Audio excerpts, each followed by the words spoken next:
asalaamaaleykum mbokku auditeurs rajo Dunia baatu xol bi asalaamaaleykum dal leen ak jàmm wala dalati leen ak jàmm ci seen émission wérgu yaram niñ leen koy defalee talaata bu jot di waxtaanee rek lépp loo xam ne rek soxal na wérgu yaramu askan wi saa su ne nag daañu ci dalal gan gu yees tey nag ki ñuy àndal ci waxtaan wi di docteur Lamine Diouf moom mooy jiite SAMES bu agence nationale de la couverture maladie universelle tey docteur Diouf moom moo nar a nekk gunge ñu ci waxtaan bi ci seen émission wérgu yaram docteur Diouf maa ngi lay nuyu am mbégte lool di la dalal fii ci rajo Dunia. maa ngi lay nuyu Absa di nuyu sa mbokku auditeurs yeeg auditrices yëpp. di nuyu waa Sénégal yëpp di nuyu également particulièrement sama mbokku médecins yi. pharmaciens et chirurgiens dentistes yi nga xamante ni ñoom laa bokkal syndicat bi. particulièrement ñi nga xamante ni ñoom ñoo nekk à l'agence de la couverture maladie universelle. voilà di am yaakaar ni liñ fiy wax tey dina doon njëriñ. pour réew mi ak pour askan bi yëpp. sa mbokk yooyu nag ñu leen di tatagal di leen encourager ci liggéey bi nga xam ne jamono ji ci la ñu nekk muy xeex coronavirus waaye docteur balaa ñoo dugg ci li nga xam ne moom moo sabab tey ji waxtaan wi dañuy waxtaanee ba pare wàllu actualité ndax démb njiitu réew mi Macky Sall àdduna wax ci yeneen i dogal yu yees yoo xam ne jël na ko ndax 2 mars bi fi coronavirus duggee ak léegi ci la ñu décrété woon état d'urgence ci mois de mars bi ci quinzaine bi loolee gannaaw ba nga xamee ne amal nañ ko ci diiru ñetti weer njiitu réew mi Macky Sall daal dinay lever état d'urgence boobule. ci kaw loolu tamit am na lu am solo xibaar bu neex boo xam ne waa kër docteur xamle na ko ci mu soxal recrutement bu toll ci 1500 agents de santé loolee ci période 2020-2021 yéen waa kër docteur boobaak léegi yéen a ngi doon jooy ne personnel de santé bi doyul tey xibaar bu ni mel ba ngeen ko déggee ban mbégte ngeen ci am. waaw Absa bon question yi xaw na bëri waaye nañ tànn benn par benn rek. par rapport ak dogal yi mu jël. yooyu je pense que am na ay paramètres yu bëri yi nga xamante ni balaa président di jël ay mesures. day jël en considération ces paramètres là. Et je pense que y a le paramètre de la santé. Mais il y a également le paramètre de l'économie. Parce que social aussi. Et social bien entendu. Et dans son discours je pense qu'il a eu à le rappeler pas mal de fois. Que feebar bi l'urgence sanitaire est toujours là. maanaam feebar bi mu ngi fi toujours. mais dañuy jàpp ni Sénégal moom am na ni mu bindoo maanaam ñu bëri ci Sénégalais yi dooñu ay salariés donc dañuy taaba donc loolu bu situation bi continuer nii xam naa nit ñi duñ dee ndax corona waaye comme ni ñu koy waxee dinañ xaw a loru ndax xiif bi. moo tax peut-être loolu moo guidé un peu son choix. et que c'est compréhensible aussi. Et comme ma position est celle du BENA du bureau exécutif national du SAMES. ñu ngi koy rafetlu di rafetlu également mesures yi mu jël pour les médecins tout en disant que voilà mesures yi mu jël comme yi nga rappelé sànq. il a promis je dis bien de recruter 500 médecins. comme ni mu ko waxee ak 1000 paramédicaux peut-être des sages-femmes des infirmières et cetera. loolu dañ koy rafetlu mais di wax également loolu doyul dans la mesure où. maanaam ñi nga xamante ne dañ ko soxla mooy population bi surtout boo demee au fin fond du Sénégal ils en ont besoin et que mënuñu jot ci médecin mënuñu jot ci sage-femme mënuñu jot ci ay infirmiers donc loolu doon na une décision qui est sage et que ñu ngay ñaan yàlla également mu doon lu nga xamante ni dina concret parce que vraiment les Sénégalais en ont besoin surtout boo demee boo nekkee Dakar set doo sentir yenn ni faiblesse yi dans ce système mais boo génnee ci dëkkaan yi man mi nekkoon Kédougou xam naa lan la nit ñi di jànkonteel dans ce domaine là. Voilà question boobu moom ñu ngi koy kii parce que l'autre chose également le personnel de santé également soxla na ko parce que boo def sa formation également en santé c'est pour que boo paree nga mën a dem liggéey non seulement liggéey mais rendre service à ta population. Et que dégg nga fi am na ay sages-femmes yu bëri yi nga xamante ni ñu ngi def seen formation ba pare liggéeyuñu infirmiers yi noonu médecins yi la même chose il y a même ce qu'on appelle le collectif des médecins en chômage. waaw y a également les volontaires. parce que semaine passée dégg nañ leen. justement ñooñu aussi bon heureusement cette question-là est derrière nous mais quand même pour vous dire que la population en a besoin. mais les agents de santé qui sont dans le secteur également. ont besoin de ces décisions et que ñu ñaan yàlla rek président comme yéene bi mu ci am. mu matale kook jàmm. da nga insister ne xëy na Dakar soxla na personnel mais région yi nekk à l'intérieur du pays ñoom ñoo ko gën a soxla. effectivement parce que xam nga Dakar maanaam li may wax rek boo demee pour ne pas citer. boo demee Abass Ndao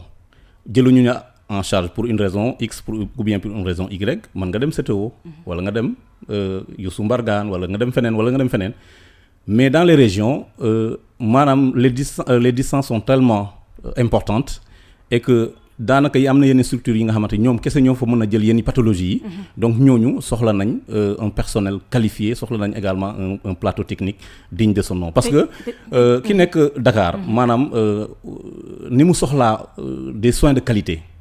noonu la ku nekk Kédougou noonu la ko soxla noonu la ku nekk Matam noonu la ko soxla et cetera donc pour vous dire que cette décision là sera vraiment sage et que bon vraiment si dina permettre également que la population soit soulagée à un certain niveau. Docteur da nga am loo soulever nee nga urgence sanitaire bi mi ngi fi. mais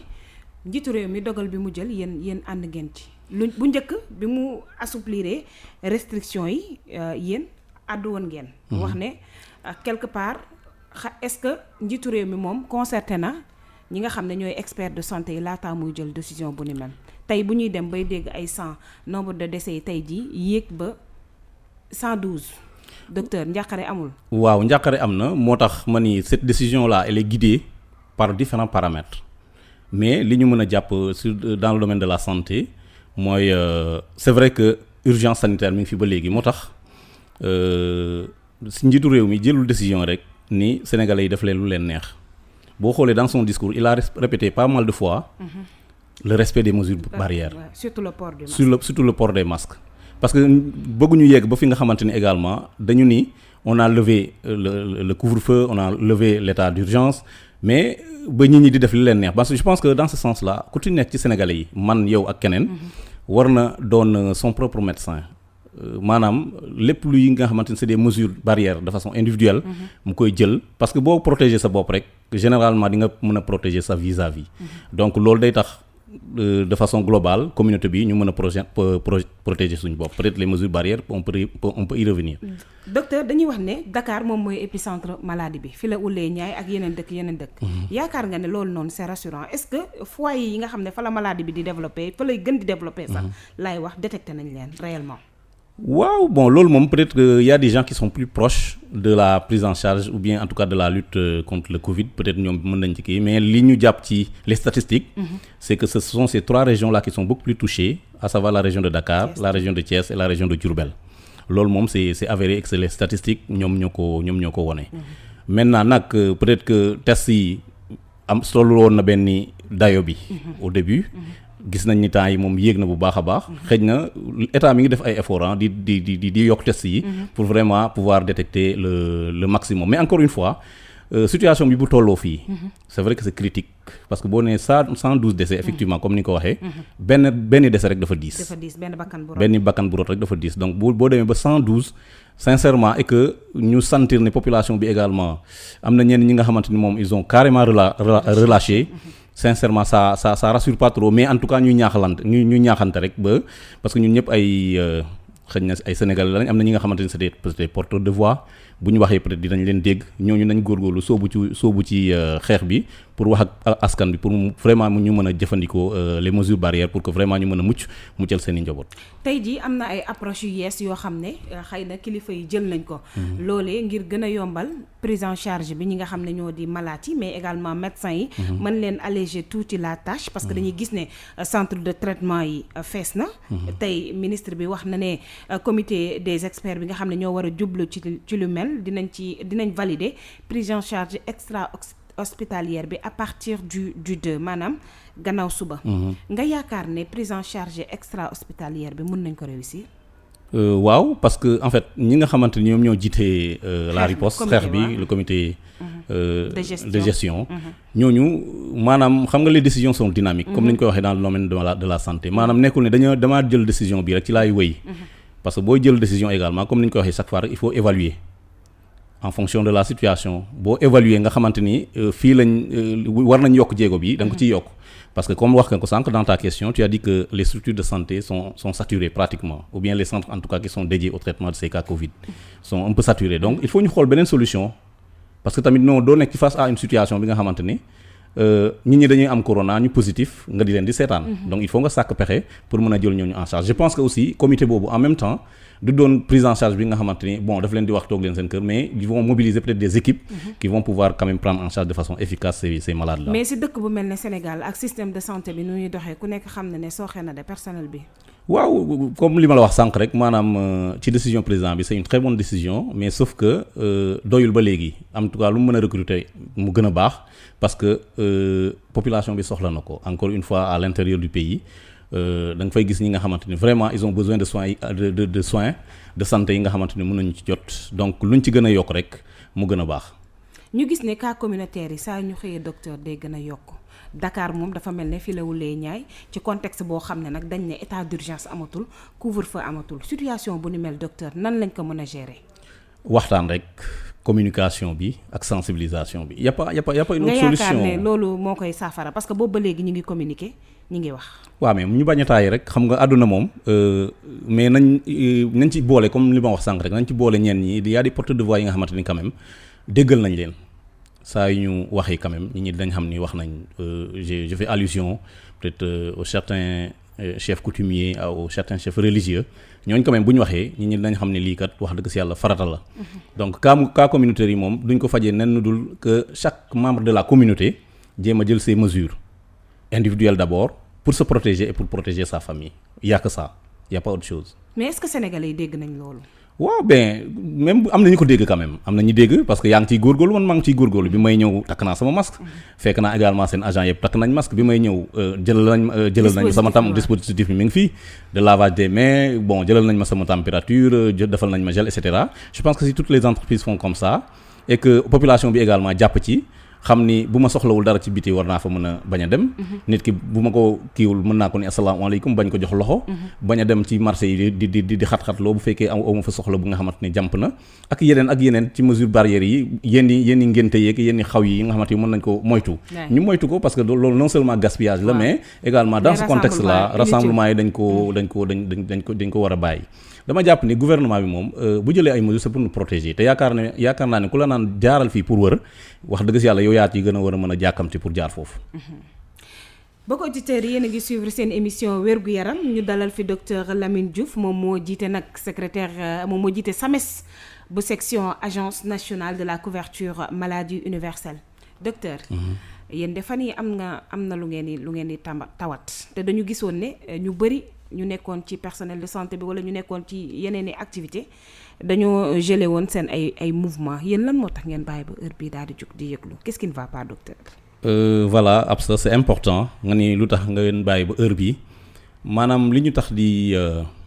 génn di wax nekkul leen li nga xamante ni peut-être ñu ngi ko doon yàgg di wax d'ailleurs avant le Covid et que fan yi nga ñu gis sax ñuy wax waaye bi ñu tàmbalee suñu kii boobu Covid bi def nañ communiquer ci li nga xamante ni dinañ ci ñëw ci kanam mais bi Covid bi duggee lañ arrêté lépp wax ne fi mu nekk nii vraiment xol yi ak xalaat yépp dañoo war a jubli ci dans la riposte moo tax ñu tegale woon lépp ci suuf mais bi ñu demee ba président bi ne il faut essayer de vivre avec le virus bon on peut pas continuer comme ça jusqu'à une date bi nga xamante ne xamuñu kañ la. moo tax ñu ni et d'autant plus que ñi ko seqal ils sont pas impliqués dans la lutte contre le Covid donc la question peut être bel et bien réglée. Et cette question, c'est la question de l'indemnité de représentation médicale, entre autres. Bi nga xamante ni président moo ñu ko jagleel ko médecins yëpp yi nga xamante ni ñoom ñooy liggéeyal état Sénégal. Alors en tout cas toute la fonction publique, tous les médecins de la fonction publique assimilés te dañu jàpp ni suñu agence bi c'est une structure assimilée parce que structure publique la. Donc loolu moo tax ñu ni il faut ñu génn xamal askan bi ni ñu jël askan bi en témoin. xamal autorités sanitaires yi ak autorités administratives yi surtout le président de la République wax ko ni ko ki nga xamante ni moom nga teg ci boppu agence de la couverture maladie universelle doxalewul wala matalewul li nga xamante ni loolu nga ko sant maanaam xam nga y a un décret qui nomme le DG le directeur de la couverture maladie universelle ki signé décret boobu moo signé décret IRM bi moo signé décret indemnité de représentation médicale bi pourtant buñ ko tabbee ñu DG demul ci conseil de surveillance bi naan ko ndax mën naa toog wala mënumaa toog day fa ñëw toog donc Sénégal bon le même président bu signé un décret warul dem ci conseil de surveillance bi naan ko war naa appliquer décret boobu wala waruma appliquer décret boobu parce que li ñu jàpp mooy en fonction de la vertu de la hiérarchie des normes comme ni ñu koy waxee un conseil de surveillance est à un bas niveau pour mën a contredire ou bien pour mën a opposer wu ci li président bi wax loolu lañ jàpp. donc le conseil de surveillance n'a pas à valider dafa ko war a valider c'est-à-dire encore une fois lii warul woon doon sax li nga xamante ne ay revendications la encore une fois parce que un décret bi président bi bind nañu def leen nii waroo toog sax di hésiter parce que président moo la fa teg moo la sant nga def donc amul loo ci hésiter à chaque fois bu génnee naa ay conseil de surveillance mais loolu dañuy jàpp ni c'est du dilatoire et c'est de la mauvaise foi daf ko bëggul def moo tax defu ko ba léegi. Et ça fait combien d'années yéen a ngi laaj ci indemnité de représentation? Depuis je rappelle c'est le décret a été signé le 1er août 2018. Il y a pas une démarche qu'on n'a pas faite moom gis nañ ko bind nañ ko envoyé nañ ko ay mail mais c'est que dañu dem ba perdre confiance même par rapport ak ce qu'il nous dit parce que en fait kilifa la mais bu la kilifa waxee benn yoon ñaari yoon li nga xamante ni defu ko bon lu mu am kilifa lu mu am lu dayoo màgg bu la waxatee nga xool ndax lii dina ko def wala du ko def. parce que bind nañ ko mu ne gisul li ñu ko bind te moom ci mail professionnel am lañ koy jaarale déposé nañ ko courrier physique mu jaar ci le processus normal mu ne gisu ko on est parti le voir avec le secrétaire général du SAMES national maa ngi koy nuyu au passage docteur Yeri Camara mu jël ay engagements yi nga xamante ni jëfewu ci dara dem nañ gis même le président du conseil de surveillance ki fa jiitu fekk na ni moom dañ ko gis mu ne ñu bon on a discuté de cette question là au cours de la réunion mais bon conseil bi il n'a pas validé bi ñu demee gis le président du conseil il nous a dit que cette question n'a jamais été discutée en réunion noo koy tuddee loolu le président du conseil de surveillance ki ci tegu dem nañ gis ko il a pris des engagements mais encore une fois ces engagements ne sont pas encore respectés te lii ñu ngi ciy interpeller encore une fois le président de la République te du loolu kese de il y a beaucoup de choses au niveau de l'agence parce que li ñuy wax nii en fait li ñu tax a jóg c'est au-delà même de la question de l'indemnité de représentation médicale parce que agence de la couverture maladie universelle dafa am dayoo dafa am njëriñ ci réew mi parce que xam nañ président fan la ko teg te lii du ñu nekk ci agence bi ba agence bi suuxee ci ay yenn affaire ci ay sénégalais lañ te bëgg nañ tey sénégalais bépp bi nga xamante ni bëgg na faju dina dem faju même bu amul xaalis. mais est-ce que sénégalais yëpp tey jii mën nañu faju bu ñu amul xaalis à travers la CMU est-ce que tey jii sénégalais yëpp yi nga xam ne xëy na adhéré nañu wala ñi nga xam ne adhéré guñu ci mutuelle de santé yi parce que tamit des fois hôpitaux yi sax dañuy wax ne boo ñëwee ak sa carte ñu ne duñ la jël ndax ñoom bor bi ñu fi yor dafa bari. waaw loolu lépp moom ay dysfonctionnement la ay blocage la wala boog ay problème la yi nga xamante ni peut-être c'est la direction qui est plus à même de répondre à ces questions-là mais li ma jàpp mooy la mission de l'agence c'est une excellente mission parce que c'est une mission sociale parce que ku nekk xam na ni même boo amoo structure bi la mën a faj yow nga feebar yoroo xaalis sincèrement pour nga faju dina jafe te loolu je pense que pour yombalal sénégalais yi seen i paj loolu moo tax agence bi ñu def ko fi ñu teg ko fi depuis 2015 donc agence bu amee noonu dayoo amee noonu njëriñ lépp lu ñu wax lépp lu ñu mën a wax wala lépp lu ñu mën a def pour que vraiment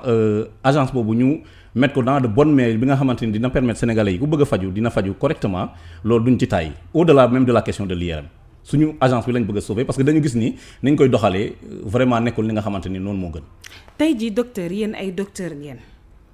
au sein mais couverture maladie universelle agence nationale de la couverture maladie universelle moo leen coiffé docteur. Oui, bien sûr. En fait, ñun xam nga agence de la couverture maladie boo xoolee un peu l'historique. On était à la disons au ministère de la santé. OK. Mais après qu'on nous a rattaché au ministère du développement communautaire, de l'équité sociale et territoriale. Équité bi sax du ma bëgg di ko tudd absa parce que tout ce qui se passe à l'agence c'est tout sauf de l'équité maanaam yow mënoo jël ay médecins amoo benn considération ci ñoom je m'explique. Médecins yi bu ñu leen recruter envoyé leen au fin fond du Sénégal dans chaque région on avait envoyé un médecin pour que muy gérer tout ce qu'il y a comme initiative de gratuité mooy pajum xale yi nga xamante ne amaguñ juróomi at jigéen ñi nga xamante dañ leen war a césariser suñu papa yeeg suñu yaay yi nga xamante ne am nañ plus de 60 ans moom la ñuy wax plan Sésame ak ñi nga xamante ni mooy la dialyse ñoom ñoo doon gérer loolu foofu noonu mais médecin bi nga xamante ne dañ ko envoyé Matam ou Kédougou ou Tamba kooku noonu naka nga mën a jëlee kenn ki nga xamante ni yow yaa koy fay indemnité d'éloignement bi nga xamante ni mën na dem ba 250 000 pour les régions qui sont plus lointaines. Alors que yow médecin boobu nga bàyyi ko noonu yow defoo dara ci côté boobu. kon yéen CMU moo leen recruter. CMU moo ñu recruter mais certains d'entre nous étaient au niveau de la fonction publique comprendre nga mais bi ñu recruter CMU voilà la première injustice nan nga mën a envoyer ñaari agent ngay jox ki une indemnité d'éloignement de 250 000 ki nekk Tamba nekk médecin yow joxoo ko dara te ngay fay keneen ki nga xamante ni moom moo fa nekk ñu jógee foofu ñu affecté waat ñu au niveau central sans aucun statut clair jusqu'à ce niveau-là nous sommes des médecins mais nous sommes au niveau de la direction du contrôle médical mais tu n'as aucun statut particulier et puis il y a pas de d'augmentation de salaire, il y a rien même au-delà de l'augmentation du salaire parce que dama jàpp ni loolu lépp kaasuñu ko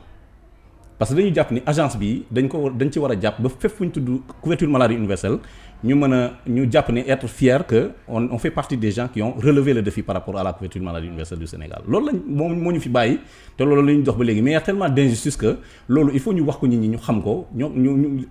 et que ñenn ñi li ñuy foog ci agence bi yëpp ñu wax leen ni loolu nekkul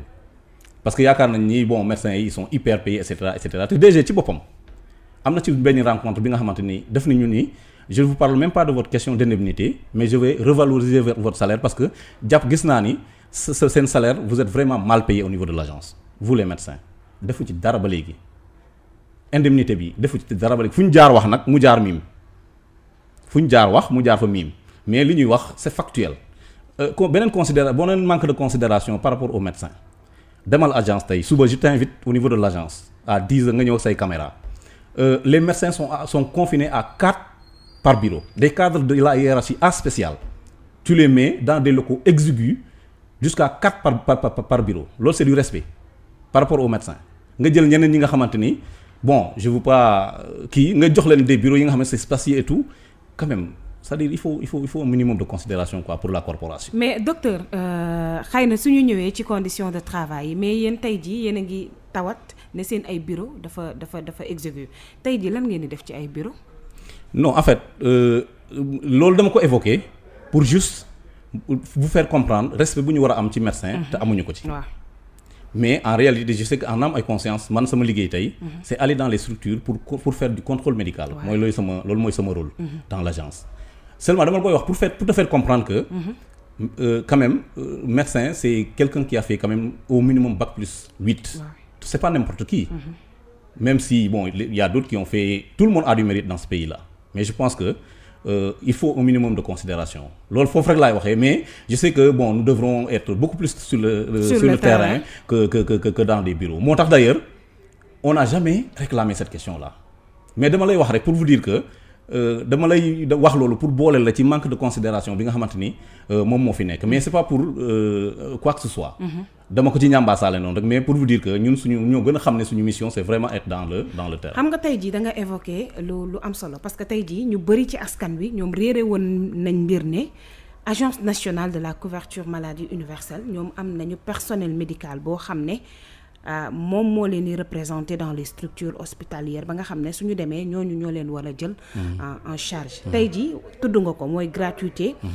prise en charge xale yi nga xam ne ñooy door a judd ba am juróomi at la gratuité de la césarienne même bu fekkee ne tey jii tamit gratuité boobu noonu dañ koy wax rek entre guillemets docteur waaw bon c'est vrai que c'est le constat peut-être de la plupart ou bien en tout cas de certains Sénégalais mais quand même côté boobu tamit je dis que état mi ngi ciy góorgóorlu comme ni ñu ci war a góorgóorlu mais je dis que tout ça là li ci acteurs yi parce que nous sommes des médecins ñun ci hôpitaux yi lañ nekkoon ak centre de santé yi on sait ce qui se passe. lu leen fa jëlee.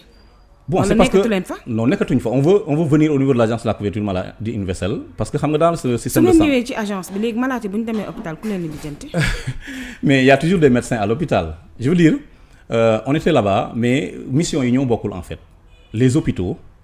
c'est pour l'offre de soins. l'agence de la couverture maladie universelle c'est pour la demande de soins. te comme ni ma la ko waxee sànq. ab sa boo bëggee faju tey nga dend ak hôpital la Dantec. ñu ne la boo demee consultation médecin bi 5000 francs la yow boo yorul 5000 di nga dem. déedéet boo demul doo faju c'est-à-dire il faut que donc ñu nekk ci benn côté bi nga xamante ni day yombalalal sénégalais yi paj bi. loolu mooy rôle agence de la couverture maladie universelle ñu jàpp ni mën nga servir ci domaine bi. mais également mën nga servir ci domaine boobu. loolu moo ñu tax ñu dem foofu di jàpp pour que également lépp li nga xamante ni mooy soin des enfants de moins de 5 ans les femmes qui doivent être césarisées le plan Sésame et la dialyse ñu koy gérer correctement et ça c'était au temps te jëfe naa ne loolu quand même jéego bu ñu ci waroon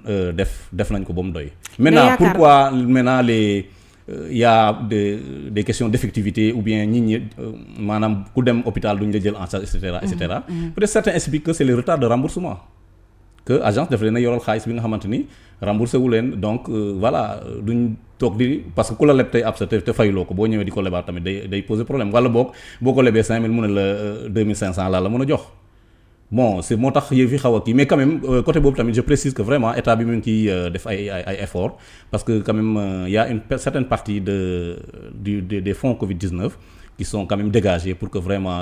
agence bi quand même mën a fay la plupart des structures de santé. tey jii ci wàllu enrôlement ngeen foog ne yéen atteindre ngeen les objectifs yi nga xam ne moom ngeen visé woon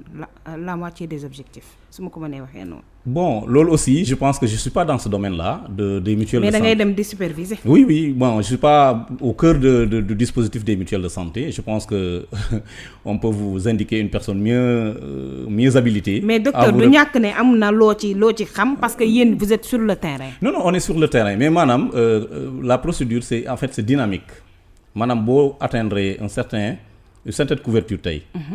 Bon, je pense que c'est dit dans les communications officielles. On était jusqu'à 49% de couverture. Parce que mutuelle yi également, si je ne m'abuse, actuellement, on a à hauteur de 676 mutuelles de santé à travers le pays. Et je pense que toujours, li ñu bëgg mooy enrôler tous les Sénégalais vraiment qui nécessitent des soins ñu dugal leen ci mutuelle de santé bi bu fekkente ni liggéeyu luñu état ba mën a am couverture bi nga xamante ni moom lañ soxla. loolu mooy aussi c'est un autre combat de l'agence de la couverture maladie universelle vraiment fexe ba bépp Sénégalais bi nga xamante ni tawat nga mën a dem hôpital ñu faj la te vraiment doo am ce qu'on appelle une barrière financière. waaye nga dem hôpital boo feebaree nga faju xëy na loolu moo taxoon a jóg agence nationale de la couverture maladie universelle. Faciliter l'accès aux soins aux Sénégalais. Tout à fait. Mais tey jii boo demee hôpital tamit di nga soxla personnel boo xam ne moo lay dalal sa xel. waaw loolu aussi c'est du côté de l'offre c'est vrai que man bon en tant que médecin je me dis que aussi médecins yi ci loolu la ñuy dox. C'est vrai qu'il y a des couacs parfois, il y a des incompréhensions parfois ñu nga ñëw nga fekk leen ñu xat et cetera mais quand même. xam nga yéen tey jii bu ngeen toogee fële ne agence nationale de la couverture maladie universelle. wàccu leen ci poste de santé wala ci centre de santé. mais doo leen xam tawatu seen adhérents yi ci biir structure hospitalière yi. non mais ñun ñu ngi foofu en fait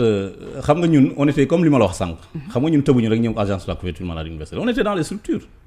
mais da ngeen fa war a toog ba léegi docteur jàppoo loolu. waaw bon loolu moom c'est la politique de l'État mais en fait xam nga mënoo boole offre ak demande. Il faut que ku nekk féete benn côté gérer li nga war a gérer. Je pense encore une fois il y a des collègues qui sont restés quand même dans les structures de santé di gérer maladie comme cela se doit. Nous aussi nous sommes du côté de la demande et qu'on fait notre mission comme aussi cela se doit. Donc loolu moom c'est pas un problème particulier c'est juste la séparation entre l'offre et la demande moo waral médecin yi nekk fii di gérer le côté de l'offre yeneen yi féete fële di gérer le côté de la demande. tey jii fan ngeen toll ci plateforme revendicative bi ak seeni kilifa ak SAMES bi nga xam ne moom moo leen jabootee yéen ñëpp. waaw pour y revenir démarches yi moom on les a faites comme ni ma la waxee depuis très longtemps te bu ñu sañoon vraiment duñ génn tey di wax quoi que ce soit par rapport à l'agence parce que bu ñu sañoon qu'on ait une solution à l'interne loolu lañ bëggoon moo tax depuis le début on a fait toutes les démarches yi ñu jàppoon ni lii bu ñu ko defee vraiment seq nañ ko ak ay kilifa yi nga xamante ni buñ jaaree fu ñu war a jaar dinañ régler la question avant que vraiment keneen di ñu dégg mais malheureusement on a été surpris et qu'on a perdu confiance par rapport à ces autorités-là ba tax ni vraiment liñ ñuy wax en tant que signé wuñ ko jàpp ni ñii dinañ def li ñuy wax parce que fu ñu war a jaar ak ñoom jaar nañ ko fa ak ñoom mais malheureusement voilà donc defuñu luñ en tout cas seen engagement yi ñuy jël boobu ba léegi respecté wuñ ci dara. léegi nag suite bi lan la nar a doon. waaw suite bi bon on peut pas révéler peut-être les secrets mais en tout cas nous continuerons à nous battre par tous les moyens légaux dinañ jaar fépp fi nga xamante ni loi bi permettre nañu ko pour arriver à notre fin. parce que lii moom duñ ko bàyyi mu sedd parce que comme encore une fois excuse-moi lii warul woon doon une revendication. mais contexte actuel bii nii ñu nekk nii docteur. mais on vit avec le virus. mais malade yaa ngi xaar de. non malade yi ñu ngi xaar mais de toute façon ñi war a saytu malade yi dinañ leen saytu et il y a un personnel qui est mais dédié. du corona bi kese moo fi nekk aussi y a d'autres pathologies yoo xam ne dañ koo war a topp te corona bi taxoon na ralenti am ci activités yi dans les hôpitaux. xam nga loolu aussi d'une façon c'est pas de la responsabilité du corps médical parce que am na ñu bëri ñi nga xamante ni ils ont des pathologies chroniques et ñoom ci boppam ñooy jël décision ni duñ dem hôpital mais pourtant les services continuent maanaam ñi war a jël malade yooyu en charge mais ils sont là-bas. Donc c'est vrai que c'est le coronavirus qui est beaucoup plus médiatisé mais quand même ñi nga xamante dañu am diabète am tension am hypertension am asthme am les autres pathologies chroniques quand même mais ils continuent à être pris en charge loolu aussi na leer ci boppu Sénégalais. mais xam nga tey Covid bi mu ñëwee dañu ne dañuy mobiliser wu. ngir xeex ko mu gaaw jóge fi. xam nga moo taxoon ñu bëri peut-être li nga xam ne doonu woon urgence duñu ko woon toppatoo c'est vrai li nga wax ni waa kër docteur ñi ngi koy wax ne yeneen services yi ñu ngi continuer di fonctionner te nit ñi bu ñu fàtte ne également am na yeneen pathologie yoo xam ne dañ ko war a toppatoo te ce sont des cas urgents comme ni nga ko waxee mais tey jii bu ñu déggee ay médecins yoo xam ne ñi ngi xeex fii dundoon nañ fi ay grève médecin docteur xanaa contexte actuel bii nag du tax ngeen di banque seen yoxo nag. non pas bu banque ngeen jëm ci loolu nag non pas banque suñu loxo mais maanaam suñuy les problèmes il faut qu'on les expose parce que nit ñi tamit kenn du faj ca jàngoro te xamul fuy metti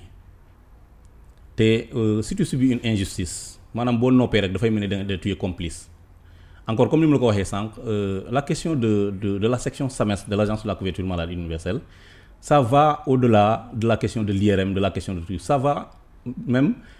dans le sens de sauver l'agence parce que dañu jàpp ni agence bi am na njëriñ am na dayo bi nga xamante wala njëriñ bi nga xamante ni waruñu ko sàggane. da ngeen gis ne gestion bi dafa sooxe à l'interne te nous disons très haut ce que beaucoup d'agents de la CMU disent très bas ça j'ai à le préciser te ci yeneen circonstances dinaa gën a dugg ci ay détails yi nga xamante ni vraiment c'est des problèmes de gestion yi nga xamante ni vraiment c'est pas orthodoxe. ndax. voilà parce que jëmalwul agence bi kanam mën naa bañ a dugg ci détail mais jëmalwul agence bi kanam te ñun dañuy xeex pour lépp li war a jëmale agence bi kanam. mais docteur dañu ñëw fii pour leeral qu'est-ce qui ne va pas. non au-delà de c'est-à-dire comme wax naa la xam nga yow boo yoree personnel. premièrement te personnel bi am un rôle clé d'une agence yow respecté woo leen maanaam li nga warloo moom defoo ko maanaam dañuy xëy parce que dañu leen di fay ñu war a xëy foofu mais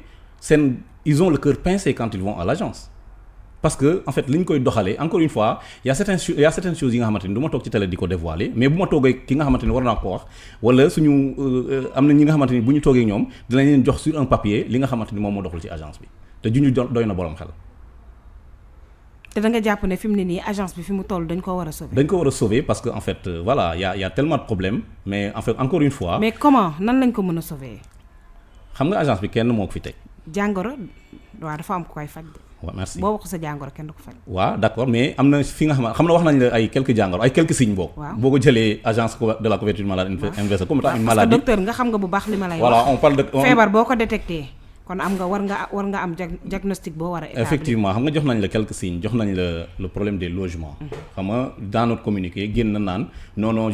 on a déménagé à Cité Keur Gorgui pour faire des économies. parce que quitté nañ un immeuble de 12 millions pour ñëw dans un immeuble de 9 millions mais qu'il parle des autres dépenses combien il a dépensé pour faire le déménagement combien il a dépensé pour faire l'aménagement dans le bâtiment et que ce bâtiment là encore une fois Cité Keur Gorgui c'est très exigu boo demee ci bâtiment bi et puis je t'invite encore demain bu fekkee comme journaliste nga vous avez besoin de la preuve ñëwal moo woon la des espaces inutiles 27 cuisines moo fa nekk loolu lu ñu koy doyee 27 cuisines dans tout le bâtiment 27 cuisines ak des espaces inutiles médecins yi ñu mettre leen à 4 dans un bureau ñu naan ñu bâtiment boobu moo gën bu ñu jógee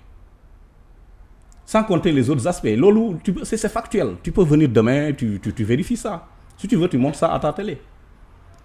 noonu la fa demee c'est-à-dire ak yeneen yi nga xamante ni voilà formation yi si on revient sur les formations boo amee ay agent tey yow sa directeur général il doit être fier que tu sois performante lépp lu mu mën pour que tu sois performante il doit le faire mais ñun bu ñu ko posé problème formation médecin yi xam nga lan la ñu wax nee na non je crains de vous former de vous payer des formations et après vous partez ailleurs quoi un vrai leader doit répondre comme ça à son personnel non c'est-à-dire bon je suis un peu désolé bu may wax yéen yi sax sama enfin dafay métti quoi mais encore une fois lorsqu'on sera avec l'autorité en tout cas on est en train de finaliser un document bi nga xamante ni vraiment si on lui expose ça il saura que l'agence là n'est plus dans de bonnes mains. Quand vous comptez saisir la tutelle, le ministre de la Santé? Non, pas le ministre de la Santé. On n'est plus au ministère de la Santé, encore une fois. On est au ministère du Développement communautaire, de l'équité sociale et territoriale de M. Mansour Faye. D'ailleurs, on lui a demandé une audience depuis le 25 mars 2020. Mais il ne nous a pas encore reçu. Bon, je pense que si nous devons nous recevoir, et si nous recevoir, dinañ ko wax yi nga xamanteni bon loolu lañ ko wara wax. On l'interpelle en tant que ministre de tutelle, on l'interpelle également le président de la République. Encore une fois, on sait combien le président porte son agence. Et que l'agence bi yan njëriñ la amal population bi. Sénégal, bon, agence bi, le président mënul génn di communiquer dans son programme PSE te waxul le programme de la couverture maladie universelle. Pour vous dire que c'est un programme extrêmement important pour lui, mais également pour la population bi nga xamanteni manam yombal sen faj motax en réalité agence bobu jóg. Justement docteur li nga ma wax nee nga ma yéen ministre de l'équité sociale ak développement territorial. moom mooy seen tutelle. tey jii am na ay opération yoo xam ne ñu ngi koy def mooy séddale dund askan wi. mais tey dafa am benn constat boo xam ne sénégalais yi dañ ko def. mooy mbir mi nit ñi pëccaxoo yi ñuy def. dañuy dem ba nga xam ne geste barrière yi dañ koy fàtte docteur alors que yéen ministère boobu noonu mooy seen tutelle. waaw loolu. En fait, est-ce que du pël yi ak tukuleur yi ñooy pëccëxoo pour jot ceeb beeg dëw. mais nit ñi duñu respecter li nga xam ne même bu weesoo cérémonie yi ngeen di def ak yooyu. après opération yi day suivre dans les communes mais da ngay gis ne nit ñi bu ñuy dem dañuy entassé wu ñoom dañuy fàtte sa geste barrière yi am na ñoo xam ne du ñu takk ay masque docteur il faut tamit aspect sanitaire boobu tamit ngeen koy évoquer dans vos opérations de distribution. Effectivement pourtant loolu les autorités sanitaires peut-être ñu ngi ciy bàyyi xel. ñu ngi ciy communiquer. mais yéen ñi nga xam ne seen département moom la soxal est-ce que yéen des fois du soxla tamit yéen ci kenn ci équipe bi wala ñaar wala ñett ngeen ànd ak le ministre sensibiliser waale population yi parce que tamit loolu bokk na ci liy lawal maladie bi rawatina les cas communautaires nag docteur. Effectivement c'est extrêmement important comme li ma wax ndax ministre mi ngi ciy bàyyi xel ou pas. waaw bon tous les Sénégalais ont constaté cela malheureusement mais encore une fois loolu gënalul kenn te maanaam Sénégalais aussi on les appelle toujours au respect des mesures barrières parce que tamit séddale ceeb je pense que képp ku ci war a am di nga ci am moi je pense que cette question là je suis pas habilité à répondre dans ce sens peut-être je vais prendre un peu l'aspect sanitaire mais regroupement bi quand même c'est quelque chose bi nga xamante ni bu ñu ko mënee éviter moo gën parce que bon ça va favoriser un peu la propagation de la maladie te loolu nekkul li nga xamante ni aussi warul jóge suñu ministère loolu moom